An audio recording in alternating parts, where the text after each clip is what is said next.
Então, conforme prometido, esta videoaula consiste em enfatizar as características da voz ativa e da voz passiva, bem como mostrar a passagem da voz ativa para a voz passiva e apresentar a voz passiva analítica e a voz passiva sintética.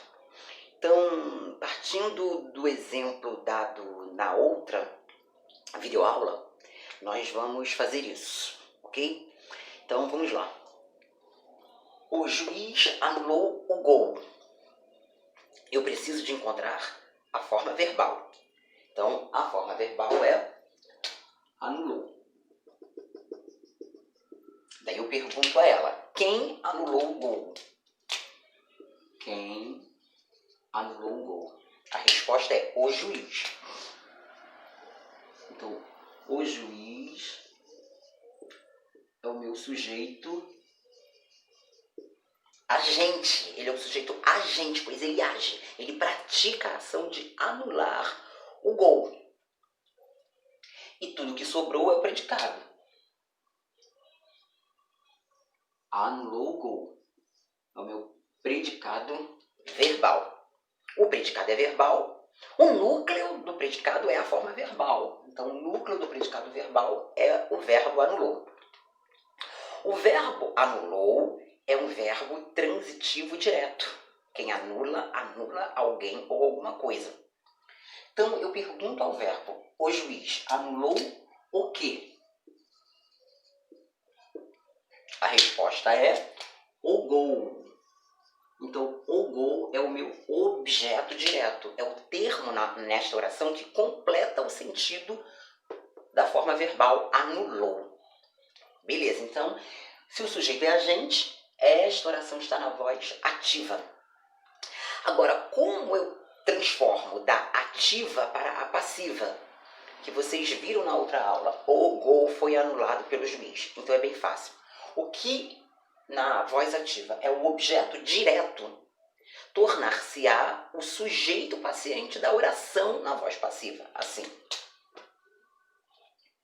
O gol. A forma verbal no pretérito perfeito do indicativo será transformada em uma locução verbal, com, nós vimos no 7º ano, verbo auxiliar e verbo principal. O verbo auxiliar conjugado no pretérito perfeito do indicativo e o verbo principal no particípio, uma das formas nominais do verbo em língua portuguesa. Então, o anulou se transforma em foi anulado. E o juiz, que é o sujeito da oração na voz ativa, passa a ser o agente, ou seja, aquele que age na oração que está na voz passiva. Ele é chamado de agente da passiva. O gol foi anulado pelo juiz. Então, você tem como forma verbal uma locução. Foi anulado, ó. Aqui é o verbo auxiliar e este é o verbo principal. Então, vai estar sempre assim, neste tipo de voz passiva. Verbo auxiliar conjugado no tempo apropriado, correspondente ao da voz ativa. E o verbo principal, o particípio, que é uma das formas nominais do verbo em língua portuguesa. Ok? Você verá a presença da preposição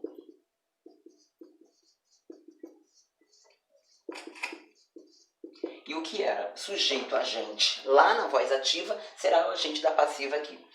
Então, o que foi anulado pelo juiz? Você vai perguntar o quê? O gol, que é o sujeito paciente. Ok? E tudo isso é o predicado. Foi anulado pelo juiz. Agora, quando você pergunta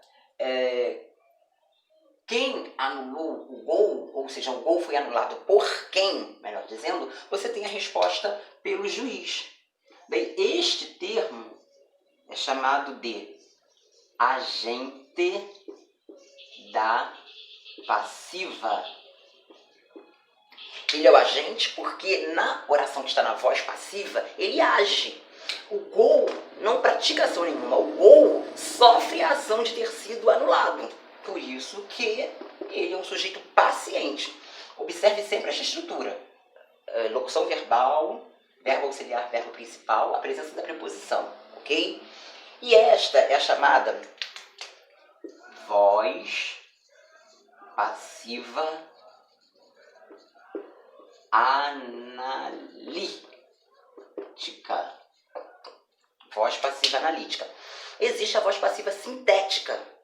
Olha, você pode transformar isto aqui na sintética. Você vai falar, vai dar a mesma ideia do que está na passiva, só que a estrutura dela é diferente. Daí ficaria assim, ó.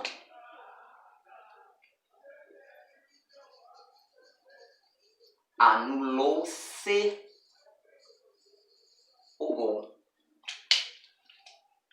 Ok? Então, neste caso, o gol não é objeto direto. Ele continua sendo o sujeito paciente. Porque quando você transforma isto na analítica, ficaria o gol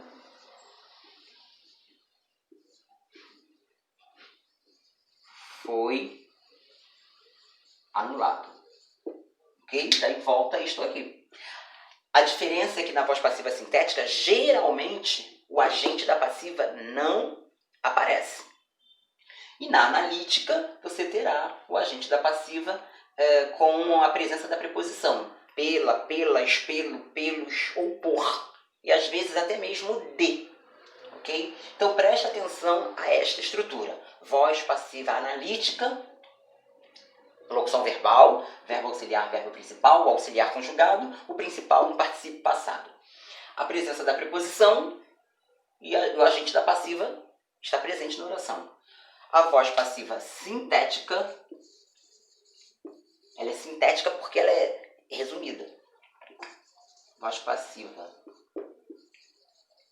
sintética,